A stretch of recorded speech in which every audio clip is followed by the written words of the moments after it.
Avengers! Assemble. Endgame is over, but that's not stopping fans from making their own conclusions. Fan fiction is an art form worthy of attention from time to time. Many Marvel fans wanted Endgame to go a different way. The Binger is here with 4 of the best fan endings on the internet and what they'd mean in the long run if they were real.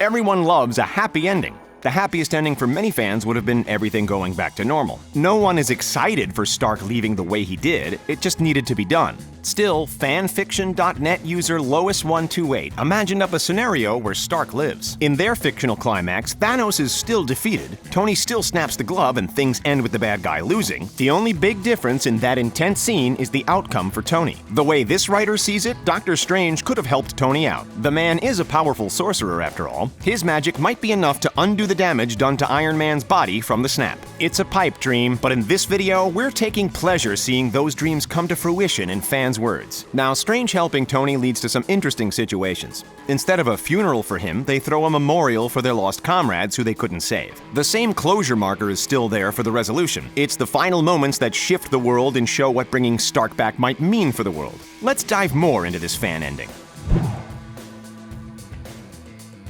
Say Stark did survive. What does that do for Captain America? Well, for this user, they believe it means he stays in the present. Their argument is that Cap just got Bucky back and wouldn't want to lose that. He'd spend time with Peggy, but he can't commit to the past anymore. Having Stark there changes that decision. The same thing happens with Natasha. It's imagined in this ending that Cap is able to exchange the Soul Stone for Natasha's life. We know from the writer's own words on the matter that it's not possible. However, reading over this fan fiction makes you wonder what could have been. Many things appear to remain the same, though, in this version. Sam still takes over as Captain America, but now Steve Rogers is head of a reformed version of S.H.I.E.L.D. It's his way of carrying on Peggy's memory. Bruce still loses his arm, and most of the lost characters outside Natasha are still lost. Ultimately, Stark living would change the entire plot of Far From Home, too, but we won't dive into that tirade. We'll leave that up to Lois128 to imagine for us in their next piece of fan fiction.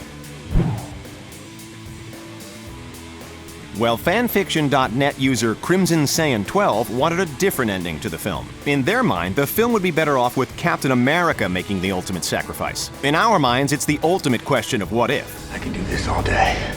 The user does a good job of picturing life without Captain America and a snap that changes the course of the world in a different way. Keep in mind, this version was written back in the later months of 2018. The film was months from debuting. The writer here is making their own alternative ending with no idea what the real ending is, so things are adjusting accordingly. For instance, Captain Marvel appears to play a bigger speaking role in this fiction, and on top of that, Natasha is still alive in this reality. It's a total flip-flop from what went down, but that's okay. Sometimes our imagination creates a story more fit to our expectations. Let's be honest, at least half of Marvel fandom thought Captain America was going to be the one snapping his fingers. Still, this fictional outcome gets some things totally right. Sam becomes Captain America, and the use of time travel is shown in this ending. Time travel! Oh my god. What? It's not the exact outcome, but certain aspects are spot on. Everyone give yourself a pat on the back. All the work people did to figure out the theories clearly paid off back then. However, the most interesting aspect is Tony's life. In this ending, Tony sees a completely different fate. He's a new man after the final climactic battle with Thanos. The sacrifice Captain America makes doesn't happen 5 years after the original snap. In this ending, the fight is taken to Thanos in a past event. The time travel plot device is used more often in this version, apparently. However, more of the group survives and the stones remain intact. Actually, a few different Avengers end up protecting the stones, which honestly would have been more ideal for the team. Tony starts Young Avengers Academy. It's his gift to Steve Rogers' memory. He creates a superhero program identifying talented humans across the globe and brings them to learn how to be a hero. It feels like that at that time, that may have been a logical next step for him. However, we'd be silly to miss out on what happens between him and Pepper Potts. Ooh, shoulders, little naughty girl. The writer accounted for this too. They actually use their wedding as a way to conclude the fan fiction version of this film. It's a nice touch and seriously brings the group together in a happy, meaningful way. No offense to the real Iron Man funeral or the fake Captain America funeral in this story. It's just a wedding gives the audience a warm, fuzzy feeling to soften up a heavy film. Plus, the thing Tony holds onto in the real movie is what he gets in the end of this fan fiction. That's a nice way to circle around and give the viewer a hero with a complete arc. The only difference is he's forced to do it without Cap there by his side. Most fans would agree that Stark wouldn't trade that. He'd never deal his happiness for Steve Rogers' life. Still, it's nice to see a world where a happy ending for Tony is possible. Everyone, including fictional characters, needs closure in their life. It's the kind of thing viewers don't get from a film that's struggling to get down to a 3-hour runtime. Lucky for us, fanfiction.net user Iphigenie built out a mourning scene. It's a touching way to look at the ending. Here, no one is changing what happened. Stark is still gone, the snap still happens 5 years later. No one is saved by the writer in this scenario. It's a simple premise, all they want to do is look at two characters thinking about a lost friend. Steve Rogers is the main focus for the start of this story. For a fanfiction, the emotions of the characters do seem to come alive in a familiar and believable way. Captain America is soon joined by Peter Parker, and the two discuss what the loss means to them both. No one is trying to change the world, they're just sad. Imagine a scenario where Steve Rogers shares some time with Peter Parker before he leaves. It gives him some words of advice before he begins to grieve for his mentor.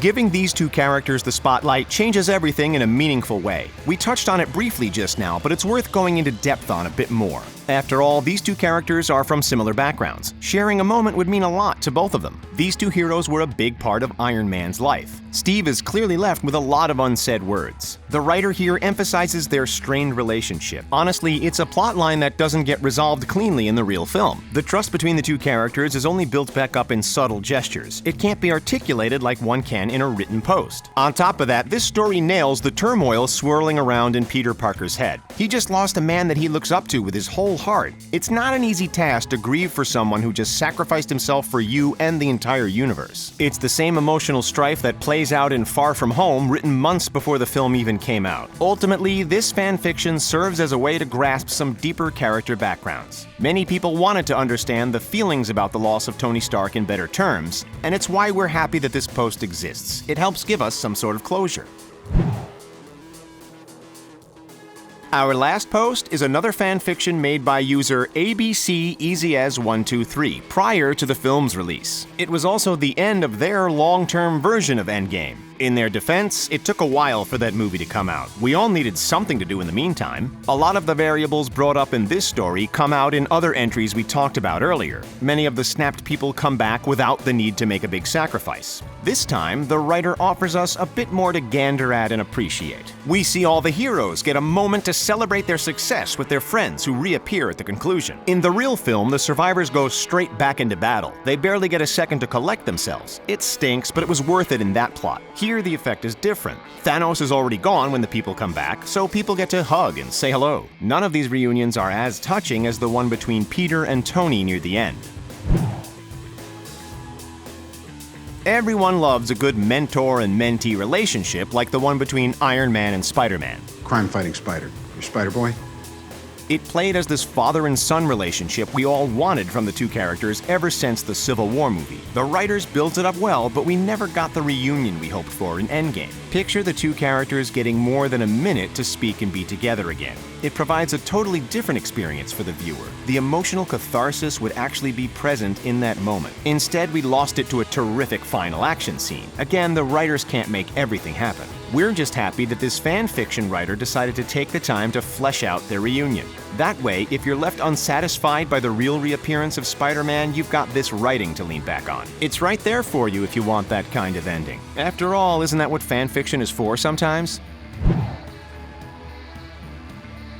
You get what you pay for is the old saying. It's true. Everyone who pays to see Endgame is getting a Marvel version of the film, but that doesn't mean you need to be satisfied with that ending. By all means, go out and create your own version of Endgame online. Fanfiction serves a lot of purpose that we don't want to get into here. There's clearly a lot of motivations that drive fans to make these stories. However, not all of them are what many assume them to be, and it takes a different perspective to realize that difference. Sometimes people just want to flex their writing muscles on content they're more familiar with. At the end of the day, writing these alternative endings is a way to reinvent a reality. Watching films is subjective. No one is ever going to look at a movie the same way someone else does. Everybody picks their own favorite parts and cherished scenes. For those moments that fall short, it's not a bad exercise to reinvent the story there. It's a way of living in that moment a little bit longer. This video is about alternate endings to Avengers Endgame, because there's a ton of them out there. None of these alternate endings are spot on, but at least someone took the time to express themselves in a creative way and live in that moment a little longer.